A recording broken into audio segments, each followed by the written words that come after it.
जब हज़रत मूसा अलैहिस्सलाम ने फ़िरौन को अल्लाह की वहदानियत की दावत दी तो उसने इनकार कर दिया और कहा कि ये सब जादू है। फ़िरौन ने अपनी रियाया के सामने मूसा अलैहिस्सलाम को नीचा दिखाने के लिए मुल्क के बड़े बड़े जादूगरों को बुलाया। ऐलान किया गया कि एक ख़ास दिन सब लोग जमा हों ताकि सब के सामने फ़ैसला हो सके। मुकर्ररा दिन आया, जगह को ईद और मेले का समा दिना गया। हज़ारों लोग देखने के लिए आए। फ़िरौन अपने दरबारियों के साथ तख्त पर बैठा था। जादूगर आगे बढ़े और हज़रत मूसा से कहा, ए मूसा, या तो आप पहले अपनी लाठी डालें या हम पहले डालें।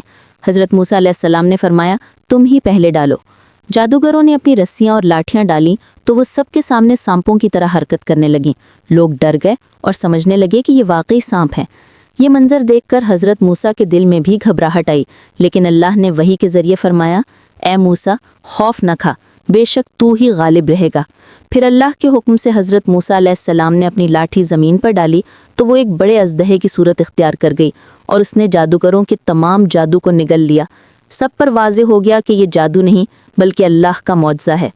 ये मंजर देखकर जादूगर सजदे में गिर गए और पुकार उठे, हम ईमान लाए मूसा और हारून के रब पर। जब हज़रत मूसा की लाठी अल्लाह के हुक्म से एक बड़े अजदहे में तब्दील होकर जादूगरों की तमाम रस्सियां और लाठियां निगल गई तो सारा मंजर बदल गया। लोग जो अभी तक जादूगरों के कमाल पर हैरान थे, अब सब ने देखा कि मूसा का मौजज़ा उनके जादू से कहीं बढ़कर है। जादूगर चूंकि खुद अपने फ़न के माहिर थे, वो सबसे पहले समझ गए कि ये जादू नहीं बल्कि अल्लाह की तरफ से एक सच्चा मौजज़ा है। इसी वक्त वो सब फ़िरौन के सामने सजदे में गिर गए और बुलंद आवाज़ से पुकारा, हम ईमान लाए मूसा और हारून के रब पर। ये मंजर देखकर लोग दंग रह गए। कल तक जो जादूगर फ़िरौन के साथ खड़े थे, आज वही अल्लाह की वहदानियत का ऐलान कर रहे हैं। जादूगरों के ईमान लाने से फ़िरौन का गुरूर टूट गया। उसने गुस्से से कहा, तुमने मूसा पर ईमान इससे पहले क्यों ले लिया कि मैं इजाज़त दूं? ज़रूर ये सब उसकी साजिश है। फ़िरौन ने जादूगरों को सख्त अज़ाब की धमकी दी, मैं तुम्हारे हाथ और पाँव मुखालिफ सिमतों से काट दूंगा और तुम्हें खजूर के तनों पर लटका दूंगा ताकि सब देख लें कि तुम्हारा अंजाम क्या होता है। लेकिन जादूगर अब बदल चुके थे। उन्होंने बड़े हौसले और यकीन के साथ जवाब दिया, हम पर जो कुछ भी कर दो हमें परवाह नहीं, हम अपने रब की तरफ लौटने वाले हैं। हमने ईमान इसलिए कबूल किया ताकि अल्लाह हमारी ख़ताएं माफ़ करे और हमें अपनी रहमत में शामिल करे।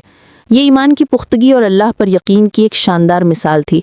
कल तक दुनियावी फ़ायदे के लिए जमा होने वाले ये जादूगर आज अल्लाह के रास्ते के सच्चे शहीद बनने को तैयार हो गए।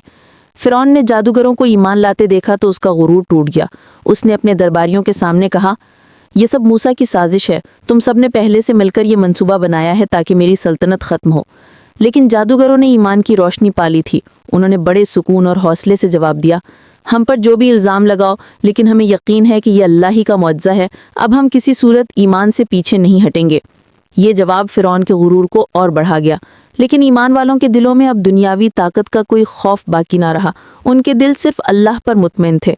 फ़िरौन ने सख्त धमकी दी, मैं तुम्हारे हाथ और पाँव मुखालिफ सिमतों से काट दूंगा और तुम्हें खजूर के तनों पर लटका दूंगा।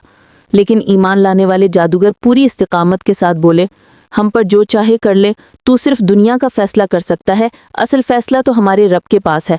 हम अपने रब से उम्मीद रखते हैं कि वो हमारी ख़ताओं को माफ़ करे और हमें नेक लोगों में शामिल करे। ये अल्फाज दरअसल ईमान की पुख्तगी और अल्लाह पर कामिल भरोसे की अलामत थे।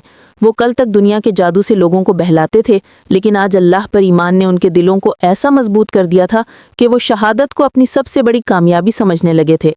जब जादूगरों ने ईमान के बदले अपनी जान कुर्बान करने की तैयारी कर ली और शहादत को असल कामयाबी समझने लगे तो फ़िरौन का गुरूर मजीद भड़क उठा। उसने अपनी कौम से कहा, मैं मूसा और उसके रब को शिकस्त दूंगा और अपनी हुकूमत को मजबूत करूंगा। फ़िरौन ने ना सिर्फ मूसा को जुटलाया बल्कि बनी इसराइल पर जुल्म बढ़ा दिया। वो उन्हें और ज़्यादा मशक्क़तें देने लगा ताकि वो मूसा की बात को छोड़ दें। लेकिन अल्लाह ताला ने मूसा को वही के ज़रिए तसल्ली दी, ए मूसा, गम न कर, हम तेरे साथ हैं, हमारी मदद तुझ पर नाजिल होगी। ये वही मूसा और उनके मानने वालों के लिए रोशनी और हौसले का ज़रिया बनी। बनी इसराइल ने सब्र और दुआ को अपनी ढाल बनाया और अल्लाह से नजात की उम्मीद रखी। जब फ़िरौन अपनी ज़िद पर कायम रहा और बनी इसराइल पर जुल्म बढ़ाता गया तो अल्लाह ताला ने अपनी कुदरत की निशानियां भेजकर उसकी ताकत को तोड़ना शुरू कर दिया। सबसे पहले दरिया का पानी खून में बदल गया। लोग पानी पीने लगते तो वो खून बन जाता। न खेतों को पानी दिया जा सकता था, न प्यास बुझाई जा सकती थी। इसके बाद मेंढकों की भरमार हो गई, हर जगह छा गए, घरों में, खानों में, बिस्तरों में, यहाँ तक कि लोगों की ज़िंदगी अजीरन हो गई। फिर जुएं और खटमल आ गए जिन्होंने हर एक को परेशान किया।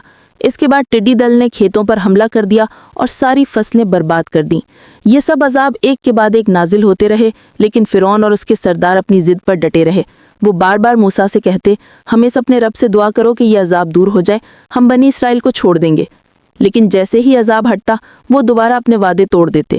اس طرح اللہ نے ان پر بار بار اپنی قدرت کی نشانیاں ظاہر کیں تاکہ وہ سبق سیکھیں، مگر ان کے دل اور زیادہ سخت ہوتے گئے۔